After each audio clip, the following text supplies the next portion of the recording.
നമസ്കാരം. ഉച്ചവാർത്ത ആരംഭിക്കുകയാണ്. ആദ്യം പ്രധാന വാർത്തകളിലേക്ക്. കാസർഗോഡ് സിൽവർ ലൈൻ പദ്ധതി റദ്ദ് ചെയ്ത് ഉത്തരവ് പുറപ്പെടുവിക്കാനുള്ള തീരുമാനമെടുത്തു. പ്രസ്തുത പദ്ധതിക്കായി ഭൂമി ഏറ്റെടുക്കുന്നതുമായി ബന്ധപ്പെട്ട് പുറപ്പെടുവിച്ചിട്ടുള്ള എല്ലാ വിജ്ഞാപനങ്ങളും റദ്ദ് ചെയ്യാൻ തീരുമാനിച്ചു. സിൽവർ ലൈൻ പദ്ധതി ഇനിയില്ല. പദ്ധതിക്ക് സ്ഥലം ഏറ്റെടുക്കാൻ ഇറക്കിയ ഉത്തരവ് സർക്കാർ റദ്ദാക്കി. കേസുകൾ റദ്ദാക്കണമെന്ന് കോടതിയോട് ശുപാർശ ചെയ്യാൻ മന്ത്രിസഭാ തീരുമാനം. മഞ്ഞക്കുറ്റികൾ മാറ്റാൻ റവന്യൂ വകുപ്പിന് നിർദ്ദേശം. സ്വാഗതം ചെയ്ത സമരസമിതി.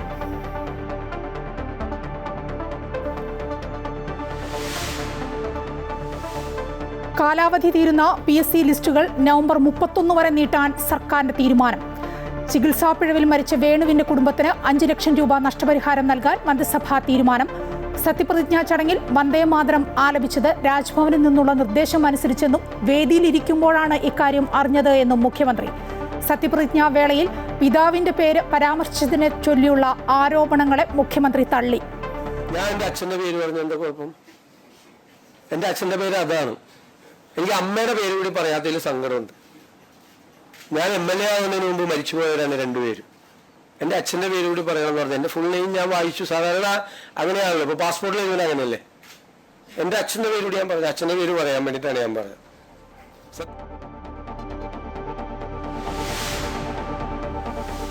UDF സർക്കാരിലെ മന്ത്രിമാരുടെ വകുപ്പ് വിഭജനം പൂർത്തിയാക്കി. വകുപ്പ് വിഭജനം വൈകിട്ടില്ലെന്ന് മുഖ്യമന്ത്രി. K മുരളീധരന് ആരോഗ്യവും കായികവും, റോജി M ജോൺ ഉന്നത വിദ്യാഭ്യാസം കൈകാര്യം ചെയ്യും. M ലിജുവിന് എക്സൈസും സഹകരണവും. പട്ടിക ഗവർണർക്ക് മുഖ്യമന്ത്രി കൈമാറി. പ്രോട്ടം സ്പീക്കറായി G സുധാകരൻ ലോക്ഭവനിൽ സത്യപ്രതിജ്ഞ ചെയ്തു. MLA മാരുടെ സത്യപ്രതിജ്ഞ നാളെ.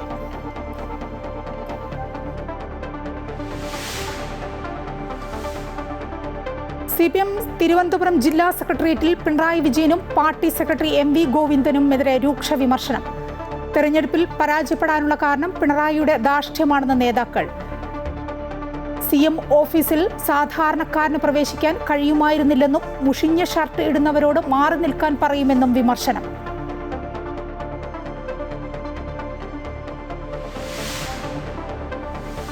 കാസർഗോഡ് പെരിയ ഇരട്ടക്കൊലക്കേസിലെ പ്രതികൾക്ക് കൂട്ടപരോൾ. ഒന്നാം പ്രതി പീതാംബരൻ ഉൾപ്പെടെ 5 പ്രതികൾക്ക് അനുവദിച്ചത് 20 ദിവസത്തെ പരോൾ. പരോൾ അനുവദിച്ചത് കലാപ നീക്കത്തിനെന്ന് ശരത്ലാലിന്റെ പിതാവ് സത്യനാരായണൻ.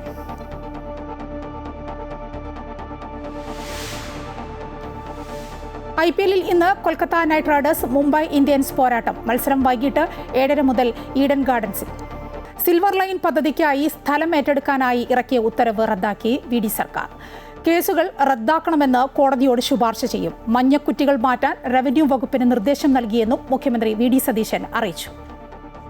തിരുവനന്തപുരം കാസർഗോഡ് സിൽവർ ലൈൻ പദ്ധതി റദ്ദ് ചെയ്ത് ഉത്തരവ് പുറപ്പെടുവിക്കാനുള്ള തീരുമാനമെടുത്തു.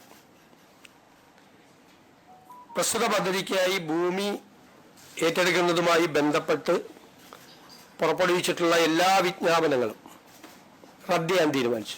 ഡീനോട്ടിഫിക്കേഷനാണ്. കാരണം ഈ പദ്ധതി നടക്കുന്നില്ല, പദ്ധതി ഉപേക്ഷിക്കുകയും ചെയ്തു.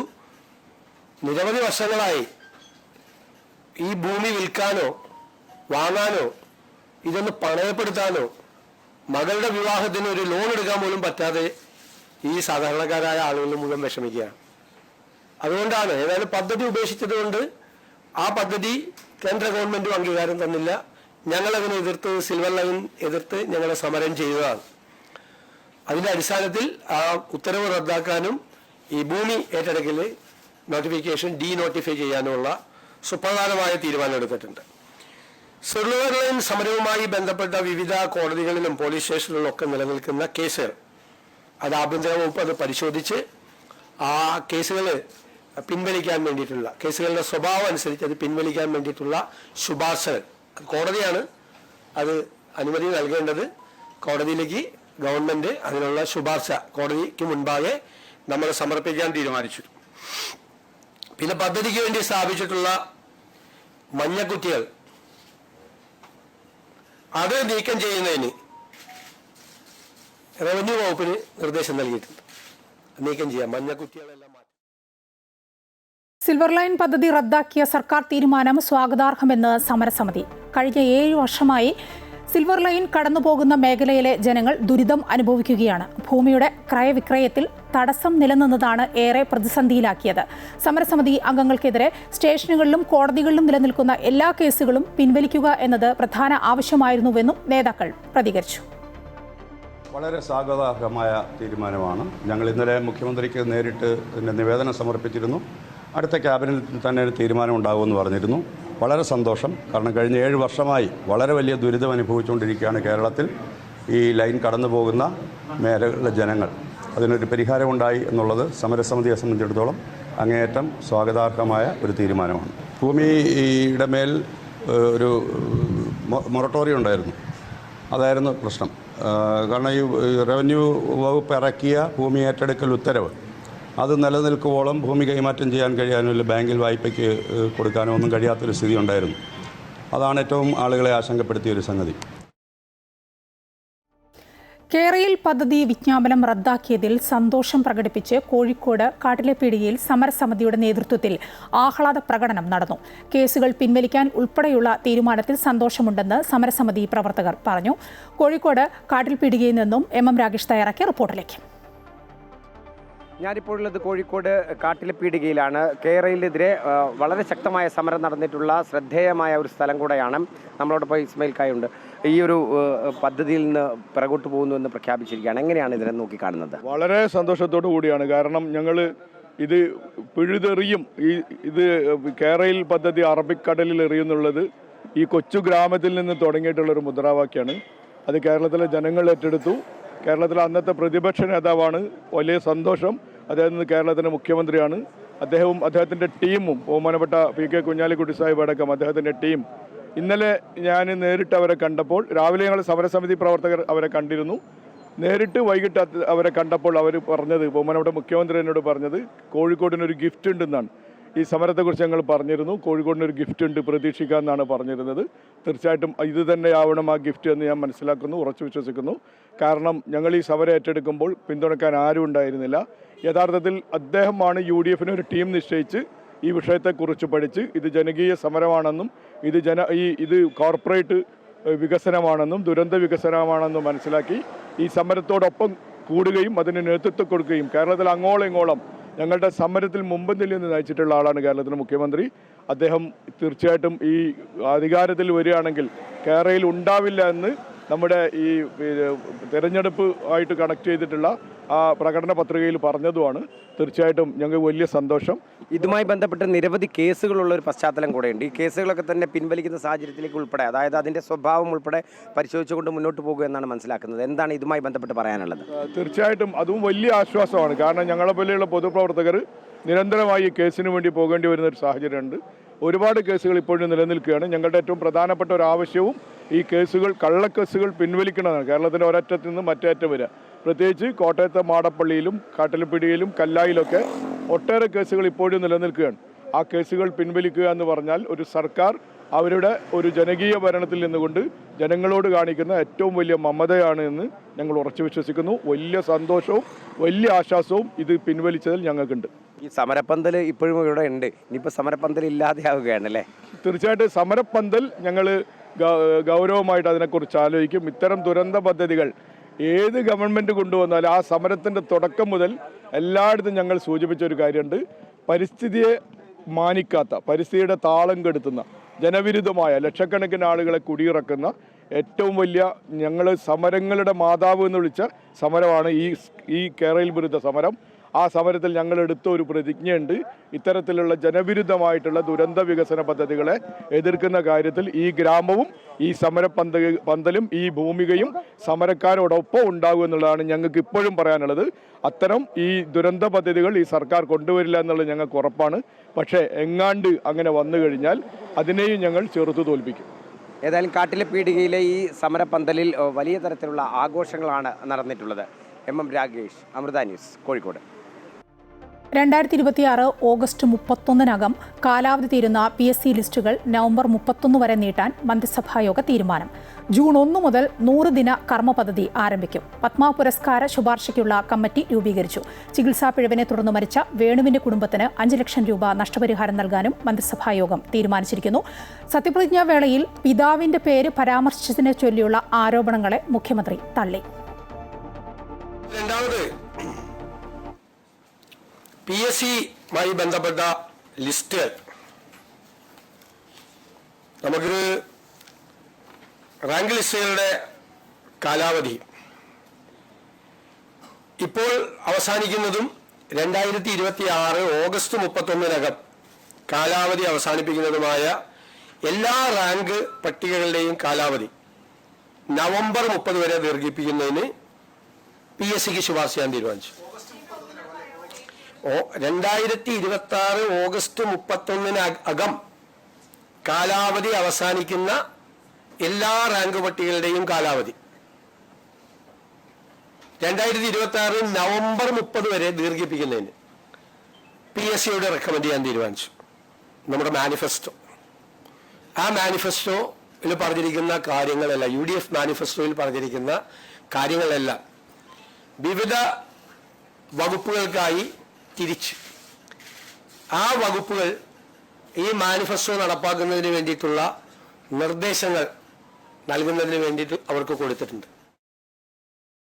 കൂടുതൽ വിവരങ്ങളുമായി എബി ചേരുകയാണ്. എബി, സുപ്രധാനമായ പല തീരുമാനങ്ങളും എടുത്ത ഒരു മന്ത്രിസഭയാണ് ഇപ്പോൾ കഴിഞ്ഞത്. അതിൻ്റെ വിശദീകരണമാണ് മുഖ്യമന്ത്രി അല്പസമയം മുമ്പ് നടത്തിയത്.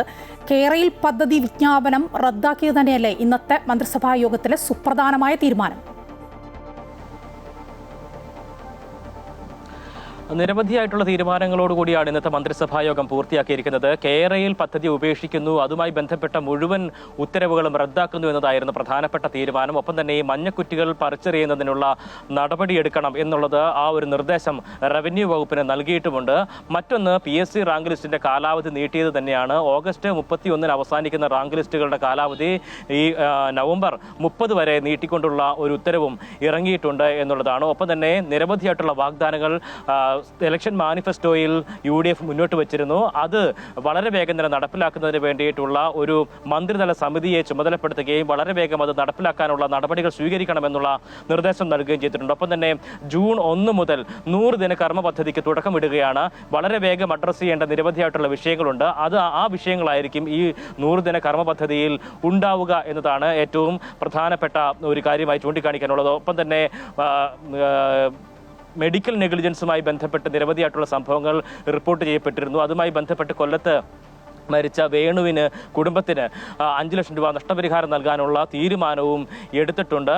എന്തായാലും 3 മുതൽ 6 മാസത്തിനുള്ളിൽ വിസ്മയകരമായിട്ടുള്ള സ്വപ്ന പദ്ധതികൾ പ്രഖ്യാപിക്കപ്പെടുമെന്നുള്ള ഒരു പ്രഖ്യാപനം കൂടി നടത്തിയിട്ടാണ് ഇന്നത്തെ വാർത്താ സമ്മേളനം മുഖ്യമന്ത്രി അവസാനിപ്പിച്ചതുമായ. എബിയാണ് വിവരങ്ങൾ പങ്കുവച്ചത്. VD സതീശൻ മുഖ്യമന്ത്രിയായ 16-ാം നിയമസഭയുടെ പ്രോട്ടം സ്പീക്കറായി G. സുധാകരൻ ചുമതലയേറ്റു. രാജ്ഭവനിൽ നടന്ന ചടങ്ങിൽ G. സുധാകരൻ MLA ആയും പ്രോട്ടം സ്പീക്കറായും സത്യപ്രതിജ്ഞ ചെയ്തു. ഗവർണർ രാജേന്ദ്ര വിശ്വനാഥ് അർലേക്കർ സത്യവാചകം ചൊല്ലിക്കൊടുത്തു. മുഖ്യമന്ത്രി VD സതീശൻ ഉൾപ്പെടെയുള്ള മന്ത്രിമാർ ചടങ്ങിൽ പങ്കെടുത്തു. നാളെ നിയമസഭയിൽ MLA-മാർ പ്രോട്ടം സ്പീക്കറുടെ മുന്നിലാണ് സത്യപ്രതിജ്ഞ ചെയ്യുന്നത്. മറ്റന്നാൾ നടക്കുന്ന സ്പീക്കർ തെരഞ്ഞെടുപ്പിനും പ്രോട്ടം സ്പീക്കറാണ് നേതൃത്വം നൽകുക. സഭയിലെ ഏറ്റവും മുതിർന്ന അംഗമെന്ന നിലയിലാണ് അമ്പലപ്പുഴ MLA ആയ G. സുധാകരനെ പ്രോട്ടം സ്പീക്കറായി തെരഞ്ഞെടുത്തത്.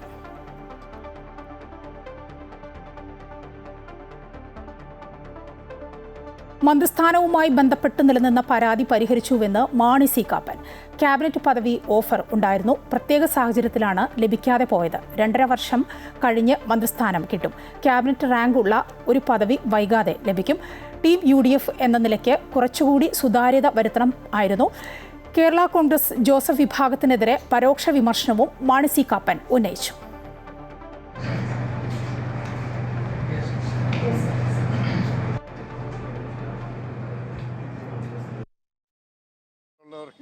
ഫുൾ മന്ത്രിസ്ഥാനം അവർ കൂടുതൽ ആളുണ്ടായിട്ടും രണ്ടാമതൊരു മന്ത്രിസ്ഥാനം കിട്ടുന്നില്ല എന്ന് പറഞ്ഞു. സ്വാഭാവികമായും കിട്ടിയ അവസരം കോൺഗ്രസ് മുതലാക്കി അവർ 11 എന്നുള്ളത് 12 മുഖ്യമന്ത്രി ഉൾപ്പെടെ. അപ്പം ഞങ്ങളൊരു അഡ്ജസ്റ്റ്മെൻറ്റ് തയ്യാറാകേണ്ടി വന്നു. അനൂപും ഞാനും കൂടി ആലോചിച്ചു. ആദ്യത്തെ ടൈം അനൂപ് ആയിക്കോട്ടെ, രണ്ടാമത്തെ ടൈമിൽ എനിക്കെന്ന് പറഞ്ഞ് മുഖ്യമന്ത്രിയുടെ മുമ്പിൽ വെച്ച് ധാരണയായി. ചാണ്ടി ഉമ്മന് മന്ത്രിസഭയിൽ സ്ഥാനം ലഭിച്ചില്ലെന്ന വിവാദങ്ങൾക്കിടെ പുതുപ്പള്ളിയിൽ പ്രവർത്തകർ ചാണ്ടി ഉമ്മന് സ്വീകരണം നൽകി. എന്നാൽ ഇത് ശക്തി പ്രകടനമോ യാത്രയോ അല്ല എന്നും ചാണ്ടി ഉമ്മൻ പറഞ്ഞു. താൻ ഒരിക്കലും ഏതെങ്കിലും വിഭാഗത്തിന്റെ സ്വന്തമായി നിന്നിട്ടുള്ള ആളല്ല എന്നും തന്നെ സ്നേഹിക്കുന്നവരാണ് മന്ത്രിയാകണമെന്ന് ആഗ്രഹിച്ചത് എന്നും ചാണ്ടി ഉമ്മൻ പറഞ്ഞു.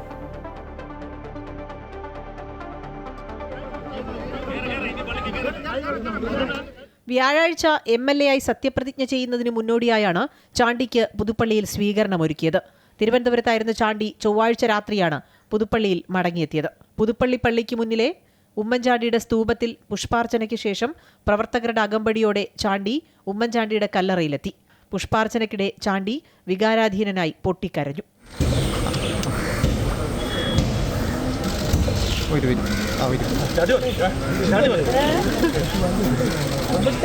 തുടർന്ന് മാധ്യമങ്ങളെ കണ്ട ചാണ്ടി താൻ എന്നും പാർട്ടിക്കൊപ്പമാണെന്ന് വ്യക്തമാക്കി. പാർട്ടിക്കെതിരെ ജീവിതത്തിൽ ഒരിക്കൽ പോലും ചിന്തിച്ചിട്ടില്ല. തന്റെ പിതാവുള്ളപ്പോൾ പോലും ഗ്രൂപ്പ് യോഗങ്ങളിൽ പങ്കെടുക്കാത്ത ആളാണ് താൻ. തന്റെ നിലപാടിൽ ഇനിയും ഒരിക്കലും വ്യത്യാസമുണ്ടാകില്ല. തന്നെ പാർട്ടി വിരുദ്ധനാക്കരുതെന്നും താൻ മന്ത്രിയാകും എന്ന് പറഞ്ഞ് മാധ്യമങ്ങൾ അപമാനിച്ചുവെന്നും ചാണ്ടി പറഞ്ഞു. അടുത്ത ലെവലിലേക്ക് നിങ്ങൾ കൊണ്ടുവരുന്നത് എൻ്റെ പാർട്ടിയെ ഞാൻ ജീവന തുല്യം സ്നേഹിക്കുന്ന ആളാണ്. 26 വർഷം ഞാൻ ഈ പാർട്ടിക്ക് വേണ്ടി പ്രവർത്തിച്ച, 23 വർഷം ഒരു സ്ഥാനം വഹിക്കാതെ പ്രവർത്തിച്ച ഒരാളാണ്. എനിക്ക് കിട്ടാവുന്ന ഏറ്റവും വലിയ അപമാനമാണ് എനിക്ക് തന്നിരിക്കുന്നത്. എൻ്റെ പേര് മന്ത്രിസ്ഥാനത്തിലേക്ക് വലിച്ചടിച്ച്. ഇത് നിങ്ങൾ എന്നെ അടുത്ത ലെവലിലേക്ക് കൊണ്ടുപോയി ഞാൻ പാർട്ടി വിരുദ്ധനാക്കി മാറ്റുന്നത് നിങ്ങൾ ചെയ്യരുത്. എനിക്ക് നിങ്ങളോട് അഭ്യർത്ഥിക്കാനാണ്, എൻ്റെ സഹോദരങ്ങളോടാണ്, നിങ്ങൾ തെറ്റിദ്ധരിക്കരുത്. എനിക്ക് നിങ്ങളോടാണ് പറയാനുള്ളത്. ഒരു കാരണവശാലും എൻ്റെ പാർട്ടിക്കെതിരായി ഞാൻ ജീവിതത്തിൽ ഞാൻ ചിന്തിച്ചിട്ടില്ല. എൻ്റെ ജീവിതം കൊണ്ടാണ് ഞാൻ ഈ പാർട്ടിയെ ഞാൻ സേവനം നടത്തിയിട്ടുള്ളത്. താൻ തിരുവനന്തപുരത്തേക്ക് സ്വീകരണ യാത്ര നടത്താൻ ഉദ്ദേശിച്ചിട്ടില്ല എന്നും അത്തരത്തിലൊന്നും അനുവദിക്കില്ല എന്നും ചാണ്ടി വ്യക്തമാക്കി. സത്യപ്രതിജ്ഞയിൽ പങ്കെടുക്കാൻ വരുന്ന ആളുകളെ തടയില്ല. എന്നാൽ ഏതെങ്കിലും സ്ഥലത്ത് ഇറങ്ങി ഒരു സ്വീകരണവും ഏറ്റുവാങ്ങില്ലെന്നും ചാണ്ടി വ്യക്തമാക്കി. ചാണ്ടി ഉമ്മന് മന്ത്രിസ്ഥാനം ലഭിക്കാത്തതിൽ പല കോണുകളിൽ നിന്നും കോൺഗ്രസ് നേതൃത്വത്തിനെതിരെ വിമർശനമുയർന്നിരുന്നു. മന്ത്രിസ്ഥാനം ലഭിക്കാത്തതിനെ തുടർന്ന് KPCC അധ്യക്ഷ സ്ഥാനത്തേക്ക് ചാണ്ടി ഉമ്മൻ വരണം എന്ന തരത്തിൽ തിരുവനന്തപുരത്ത് ഫ്ലെക്സ് ബോർഡുകളും പ്രത്യക്ഷപ്പെട്ടിരുന്നു. അമൃത ന്യൂസ്, കോട്ടയം. കാസർകോട് പെരിയ ഇരട്ടക്കൊലക്കേസിലെ പ്രതികൾക്ക് കൂട്ടപ്പരോൾ. 1-ാം പ്രതി പീതാംബരൻ, 4-ാം പ്രതി അനിൽ, 5-ാം പ്രതി ജിജിൻ, 7-ാം പ്രതി അശ്വിൻ, 15-ാം പ്രതി സുരേന്ദ്രൻ എന്നിവർക്കാണ് പരോൾ അനുവദിച്ചിരിക്കുന്നത്. കൂടുതൽ വിവരങ്ങളുമായി അനൂപ് ചേരുകയാണ്. അനൂപ്, പെരിയ ഇരട്ടക്കൊലക്കേസിലെ പ്രതികൾക്ക് 20 ദിവസത്തേക്ക് പരോൾ അനുവദിച്ചിരിക്കുകയാണ്. ഇത് ഏത് സാഹചര്യത്തിലാണ് പരോൾ അനുവദിച്ചത്?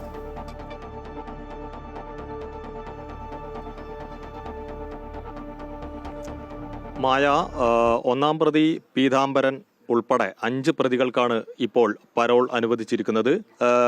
കഴിഞ്ഞ 2 ദിവസമായി പരോൾ അനുവദിച്ചു കഴിഞ്ഞിട്ട് ആണ് നമുക്ക് വിവരം ലഭിക്കുന്നത്. ഇന്ന് രാവിലെ 11 മണിയോടുകൂടിയാണ് പ്രതികൾ നാട്ടിലെത്തിയെന്ന കാര്യം എല്ലാവരും അറിയുന്നത്.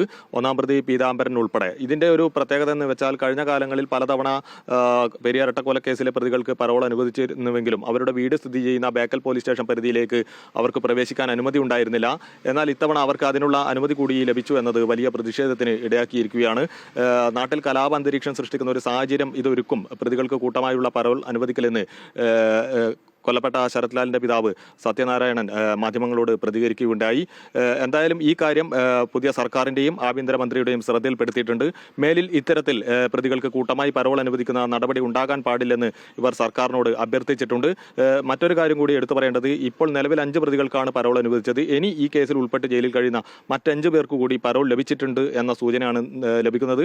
അവർ കൂടി പുറത്തിറങ്ങി വരുമെന്നാണ് അറിയുന്നത്. 20 ദിവസത്തേക്കാണ് ഇപ്പോൾ LDF സർക്കാർ ഭരണം അധികാരം ഒഴിയുന്നതിന് അവസാന കാലത്ത് ഇവർക്ക് പരോൾ നൽകിയത്. ഇതിന് ജയിൽ ഉപദേശക സമിതിയുടെ അടക്കം പിന്തുണയുണ്ട്. ജയിൽ ഉപദേശക സമിതി അടക്കം പിരിച്ചുവിടണമെന്ന ആവശ്യം കോൺഗ്രസ് നേതൃത്വം മുന്നോട്ട് വെച്ചിട്ടുണ്ട്. മായ, അനൂപാണ് വിവരങ്ങൾ നൽകിയത്. പെരിയ ഇരട്ടക്കൊലക്കേസിലെ പ്രതികൾക്ക് പരോൾ അനുവദിച്ചിരിക്കുകയാണ് 20 ദിവസത്തേക്ക് കോടതി. പരോൾ അനുവദിച്ച് കലാപ അന്തരീക്ഷം സൃഷ്ടിക്കുന്ന സാഹചര്യം ഉണ്ടാക്കിയതായി കൊല്ലപ്പെട്ട യൂത്ത് കോൺഗ്രസ് പ്രവർത്തകൻ ശരത്ലാലിന്റെ പിതാവ് സത്യനാരായണൻ പറഞ്ഞു. പ്രതികൾക്ക് ഇത്തരത്തിൽ പരോൾ അനുവദിക്കുന്നതിന് എതിരെ പുതിയ സർക്കാരും ആഭ്യന്തര വകുപ്പും നടപടികൾ സ്വീകരിക്കണമെന്നും സത്യനാരായണൻ ആവശ്യപ്പെട്ടു. എന്നുള്ളതല്ല, ഇപ്പോൾ ഇവരെ ഒരു പ്രവണത ഇങ്ങനെ അവർക്ക് സൗകര്യങ്ങൾ ചെയ്തു കൊടുക്കുന്നത് കൊണ്ടുള്ള ജയിൽ പുള്ളികളായ ഇപ്പോൾ 5 പ്രതികളെയും വീണ്ടും 3-ാമത്തെ പ്രാവശ്യമായി ഇപ്പോൾ പരോൾ നൽകിയിരിക്കുകയാണ്. CPM തിരുവനന്തപുരം ജില്ലാ സമിതിയിലും നേതൃത്വത്തിനെതിരെ രൂക്ഷ വിമർശനം. പിണറായി വിജയനും സംസ്ഥാന സെക്രട്ടറി MV ഗോവിന്ദനുമെതിരെയാണ് നേതാക്കൾ പ്രതികരിച്ചത്. പരാജയ കാരണം പിണറായിയുടെ ധാർഷ്ട്യമാണെന്നും ശരീരഭാഷയും സംസാരവും സാധാരണക്കാരന് ഉൾക്കൊള്ളാൻ കഴിയാത്തതായിരുന്നുവെന്നും നേതാക്കൾ പറഞ്ഞു. സംസ്ഥാനത്ത് ഭരണവിരുദ്ധ വികാരം ശക്തമായിരുന്നു. മുഖ്യമന്ത്രിയുടെ ഓഫീസിനെതിരെയും വിമർശനം ഉയർന്നു.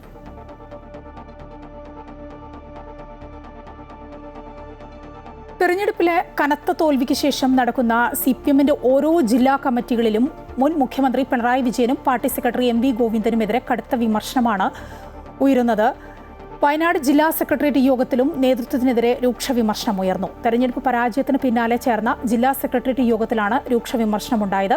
സാധാരണ പ്രവർത്തകരെയും അണികളെയും പരാജയത്തിന്റെ കാരണങ്ങൾ ബോധിപ്പിക്കാൻ കഴിയും വിധം സംഘടനാ രംഗത്ത് അഴിച്ചുപണി നടത്തേണ്ടത് ഉണ്ട് എന്നാണ് വിമർശനം ഉയരുന്നത്. നേരത്തെ തിരുവനന്തപുരം, ഇടുക്കി, ആലപ്പുഴ, തൃശൂർ ഘടകങ്ങളിൽ നിന്ന് അതിരൂക്ഷ വിമർശനമാണ് ഉയർന്നിരുന്നത്. കണ്ണൂർ ജില്ലാ ഘടകം പിരിച്ചുവിടണമെന്നുവരെ ആവശ്യം ഉയർന്നു.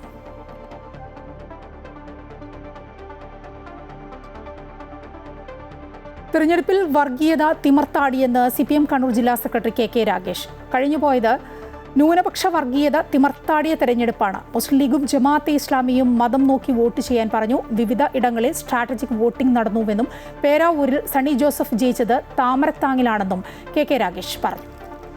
സിൽവർ ലൈൻ പദ്ധതിക്ക് സ്ഥലം ഏറ്റെടുക്കാൻ ഇറക്കിയ ഉത്തരവ് സർക്കാർ റദ്ദാക്കിയ തീരുമാനം സ്വാഗതം ചെയ്ത് സമരസമിതി. കിരൺ ചേരുകയാണ് ചോറ്റാനിക്കരയിൽ നിന്ന്. കിരൺ, വലിയൊരു ആശങ്ക ഒഴിയുകയാണ്. സിൽവർ ലൈൻ പദ്ധതി ഇല്ലാതായതോടുകൂടി, ആ വിജ്ഞാപനം റദ്ദാക്കിയതോടുകൂടി എന്താണ് ചോറ്റാനിക്കരയിൽ നിന്നുള്ള സമരസമിതി അംഗങ്ങൾ പറയുന്നത്? മായ, ഞാനിപ്പോൾ ഉള്ളത് എറണാകുളം പൂക്കാട്ടുപടിയിലാണ്. ഈ പൂക്കാട്ടുപടി കഴിഞ്ഞ നാളുകളിൽ, അതായത് ഈ കേരളിൻ്റെ കുറ്റിയിടുന്ന സമയത്തൊക്കെ വലിയ സമരത്തിന് വേദിയായ ഒരു പ്രദേശമാണ്. അന്ന് നിരവധി ആളുകളാണ് ഇവിടെ പ്രതിഷേധവുമായി കേരളിനെതിരെ രംഗത്തെത്തിയിരുന്നത്.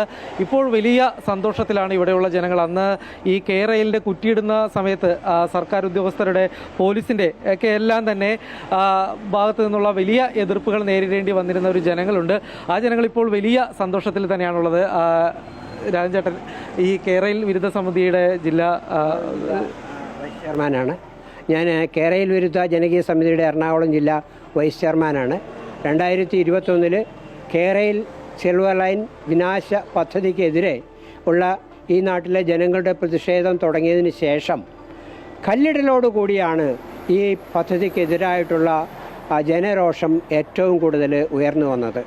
അന്ന് യഥാർത്ഥത്തിൽ ഒരു അംഗീകാരം കിട്ടിയ DPRO, കേന്ദ്ര ഗവൺമെൻറ്റിൻ്റെയോ ഇന്ത്യൻ റെയിൽവേയുടെയോ അംഗീകാരമില്ലാത്ത ഒരു പദ്ധതിക്ക് വേണ്ടി പോലീസിനെയും കൂട്ടി ബലം പ്രയോഗിച്ച് സർക്കാർ ഉദ്യോഗസ്ഥന്മാർ ഞങ്ങളുടെ വീടിൻ്റെ മതിൽ വരെ ചാടിക്കടന്ന് ബലമായി കല്ലിടുന്ന ഒരവസ്ഥയാണ് ഉണ്ടായത്.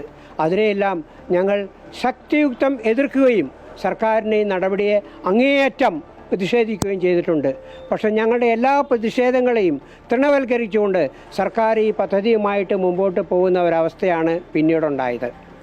എന്നാൽ ഇന്ന് ആ പദ്ധതിക്കെതിരായിട്ട് നടന്ന എല്ലാ സംരംഭങ്ങളിലും, എല്ലാ പ്രതിഷേധ പ്രകടനങ്ങളിലും, യോഗങ്ങളിലും ഞങ്ങളുടെ ഒപ്പം UDF എന്ന സംഘടന ഉറച്ചു നിന്നിരുന്നു. ശ്രീ VD സതീശൻ അവർകൾ ഞങ്ങളുടെ ഒട്ടുമിക്കവാറും തിരുവനന്തപുരത്ത് നടന്ന പ്രതിഷേധ പ്രകടനങ്ങളും യോഗങ്ങളിലെല്ലാം പങ്കെടുക്കുകയും സംസാരിക്കുകയും ഞങ്ങൾക്ക് പിന്തുണ നൽകുകയും ചെയ്തിട്ടുണ്ട്.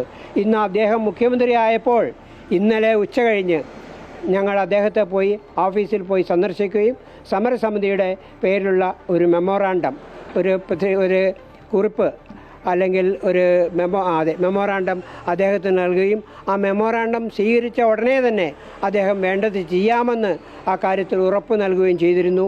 അതിൻ്റെ ഫലമായിട്ട് ആണ് ഇന്ന് മന്ത്രിസഭയിൽ അങ്ങനെ ഒരു തീരുമാനം എടുക്കുകയും കേരള പദ്ധതി എന്ന വിനാശ പദ്ധതി റദ്ദു ചെയ്യുകയും അത് സംബന്ധിച്ച് ഇതേവരെ ഇറക്കിയിട്ടുള്ള ഭൂമി മരവിപ്പിക്കൽ ഉൾപ്പെടെയുള്ള നോട്ടിഫിക്കേഷനുകൾ റദ്ദു ചെയ്യുകയും സമരക്കാർക്കെതിരെ എടുത്തിട്ടുള്ള എല്ലാ അന്യായമായ കേസുകളും പിൻവലിക്കാമെന്ന് സർക്കാർ തീരുമാനിക്കുകയും ചെയ്തിട്ടുള്ളത്. ഈ തീരുമാനത്തിൽ ഞങ്ങൾ അങ്ങേയറ്റം ഈ സർക്കാരിനെ അഭിനന്ദിക്കുകയും ഞങ്ങളൊക്കെ ഏതാണ്ട് 5-6 വർഷമായിട്ട് ഉറക്കമുളച്ചെന്നോണം അങ്ങേയറ്റം കഷ്ടത അനുഭവിച്ച് ഞങ്ങൾ നേരെ സന്തോഷിക്കുന്നു. ഇനി കായിക വാർത്തകൾ നോക്കാം.